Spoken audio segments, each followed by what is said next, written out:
চলে এসেছি বন্ধুরা বেগুনের দারুণ একটি রেসিপির ভিডিও। আর এই রেসিপিটা বানানোর আগে অবশ্যই চালের পরিমাণ বেশি নেবেন। এই রেসিপিটা একবার খেলে কিন্তু এক সপ্তাহ মুখের স্বাদ লেগে থাকবে। নমস্কার বন্ধুরা, welcome to Chhuno home cook. Chhuno home কুকে আপনাদের সবাইকে আবারও স্বাগত জানাই নতুন একটি রেসিপির ভিডিওতে।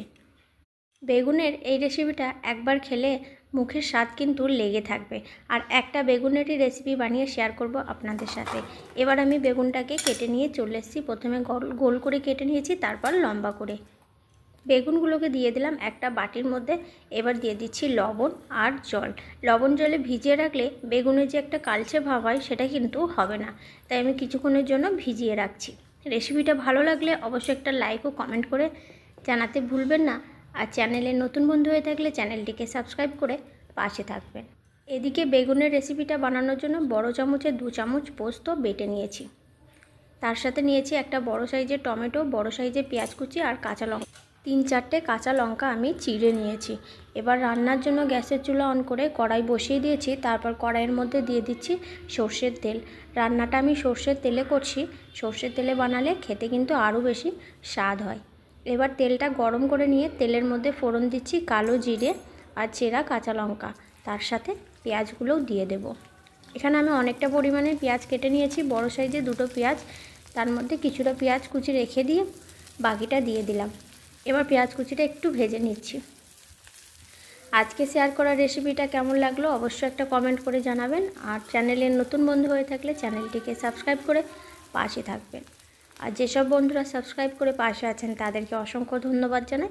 এভাবেই সঙ্গে থাকুন, পাশে থাকুন। পেঁয়াজটা গোল্ডেন ব্রাউন করে কিছুটা ভেজে নিয়েছি। এবার কেটে রাখা বেগুনগুলোকে দিয়ে দিচ্ছি। বেগুন দিয়ে পেঁয়াজের সাথে আবারও কিছুক্ষণ ভেজে নেব। তারপর আমি লবণ এবং হলুদটা অ্যাড করে দেব। আর বেগুনের এই রেসিপিটা থাকলে বন্ধুরা দুপুরে গরম ভাতে এই একটা মেনু দিয়ে কিন্তু 1 প্লেট ভাত খাওয়া হয়ে যাবে। বেগুনের সাথে পেঁয়াজ কিছুক্ষণ ভেজে নিলাম। এবার হলুদের গুঁড়ো, লবণ দিয়ে ভেজে নিচ্ছি 2-3 মিনিট মতো।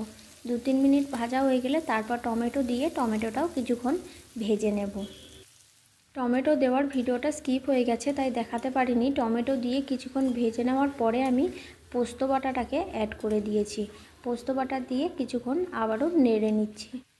পোস্ত বাটা দিয়ে 1-1.5 মিনিট মতো আমি বেগুন সব কিছু একসাথে নেড়ে নিলাম।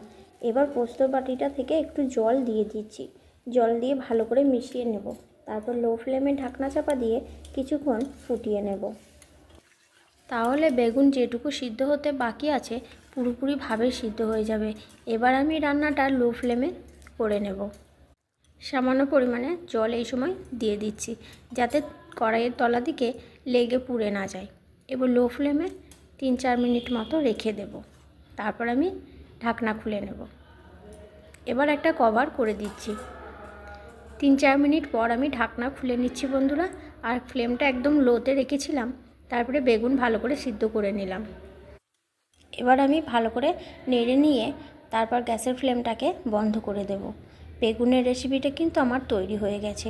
আর ঘি মাখা গরম ভাতে একদিন বানিয়ে খেয়ে দেখবেন, স্বাদ কিন্তু প্রায় 6-7 দিন মুখে লেগেই থাকবে। আর একবার খেলে কিন্তু ভুলবেন না।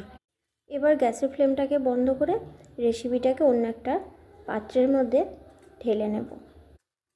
এর আগের দিন ডিমের একটি রেসিপির ভিডিও শেয়ার করেছি, সেটাও দেখে নেবেন বন্ধুরা না দেখে থাকলে। আর বেগুনেরও আরেকটি রেসিপি শেয়ার করছি, সেই রেসিপিটাও দেখে নেবেন। একদম নতুন একটি রেসিপি, আশা করছি রেসিপিটা আপনাদের ভালো লাগবে। আর আজকের রেসিপিটা কেমন হয়েছে অবশ্যই জানাবেন। আর আপনারা কোথা থেকে আমার শেয়ার করা রেসিপির ভিডিওগুলো দেখেন সেটাও জানাতে ভুলবেন না। এই রকম ধরনের নতুন নতুন রেসিপির ভিডিও দেখতে চাইলে নতুন বন্ধুরা অবশ্যই চ্যানেলটিকে সাবস্ক্রাইব করে পাশে থাকবেন। যেসব বন্ধুরা সাবস্ক্রাইব করে পাশে আছেন আর আমাকে সুন্দর সুন্দর কমেন্ট করেন তাদেরকে আমি অসংখ্য ধন্যবাদ জানাই। এভাবেই সঙ্গে থাকুন, পাশে থাকুন। আমি চেষ্টা করব বন্ধুরা আপনাদের সাথে রোজ নতুন নতুন রেসিপির ভিডিও বানিয়ে শেয়ার করার। আর আজকের ভিডিওটা এখানেই শেষ করব। দেখা হবে পরবর্তী আবার কোনো নতুন ভিডিওতে। আজকের ভিডিওটা শেষ পর্যন্ত সঙ্গে থেকে দেখার জন্য অসংখ্য ধন্যবাদ বন্ধুরা। আর এভাবেই সঙ্গে থাকুন, পাশে থাকুন। Thanks for watching.